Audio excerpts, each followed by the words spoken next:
Mungkin teman-teman yang masih nol ya tradingnya, nggak tahu sama sekali tentang mekanisme, teknik, dan lain sebagainya, akan saya jelaskan secara dalam ya, dan juga terperinci. Pertama, terkait dengan modal. Jadi teman-teman harus punya modal. Apa sih yang nggak pakai modal ya di zaman sekarang? Saya paling suka istilah tidak ada makan siang yang gratis. Jadi teman-teman harus paham bahwa untuk memperoleh sesuatu kita harus mengorbankan sesuatu juga, dan itu adalah dunia. Karena di sini saya suka representasinya, untuk kita memperoleh output ya, kita membutuhkan yang namanya input. Semakin besar input yang kita miliki, output kita itu semakin besar. Semakin besar modal yang kita miliki, potensi profit kita juga semakin besar ya.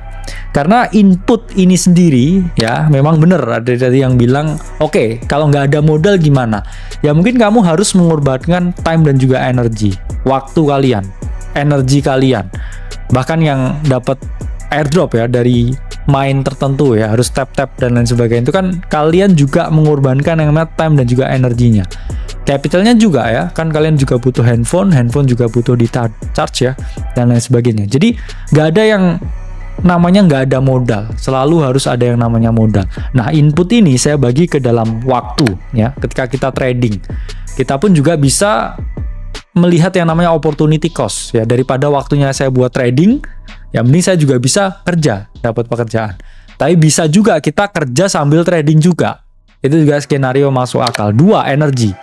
Karena energi ini ya kadang setiap hari kita lihat chart, setiap hari juga kita kadang capek juga ya, energi mental, energi fisik, energi pikiran ya, yang mana ini bisa kita salurkan kalau kita misalkan bikin bisnis, atau juga bisa ya trading juga bikin bisnis ya, punya pekerjaan, nah itu lebih top ya.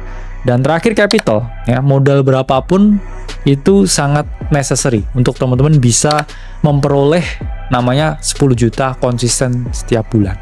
Nah, ini adalah rasio modalnya. Kalau teman-teman pengen dapetin 10 juta konsisten setiap bulan. Kalau teman-teman punya modal 10 juta, itu berarti teman-teman butuh yang namanya gain 100% dari modal awal teman-teman. Ya, saya punya 10 juta, gain 100% nih. Ya, jadi double buat ngasilin 10 juta setiap bulannya.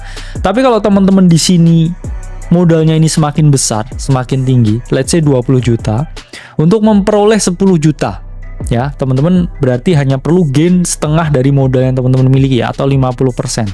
Tapi kalau di sini teman-teman modalnya ini 100 juta ya, untuk gain 10 juta rupiah ya setiap bulannya, ini teman-teman hanya perlu peningkatan ya dari total account ya, total capital, total portfolio sebesar 10% sebulan. Apakah 10% sebulan itu sulit? Menurut saya pribadi itu sangat mudah, karena di level seperti saya ya, itu kadang memang trading bisa sampai capital grow 50% satu minggu ya. Tapi untuk mencapai tahap itu ya, teman-teman membutuhkan pengorbanan lama. Dan meskipun saya bongkar semuanya di sini ya, how to do this ya, how to do that, what to do and what not to do, ini untuk memperoleh yang namanya intuisi ya, jam terbang, dan juga keyakinan di level orang yang sudah melakukan ini bertahun-tahun, itu pasti butuh waktu. Tapi saya yakin kalau itu nggak dimulai sama sekali, teman-teman nggak akan pernah bisa progres. Jadi semakin besar ya kapasitas modal ya, capital capacity yang kita miliki, akan semakin mudah pula kita memperoleh yang namanya 10 juta konsisten setiap bulan.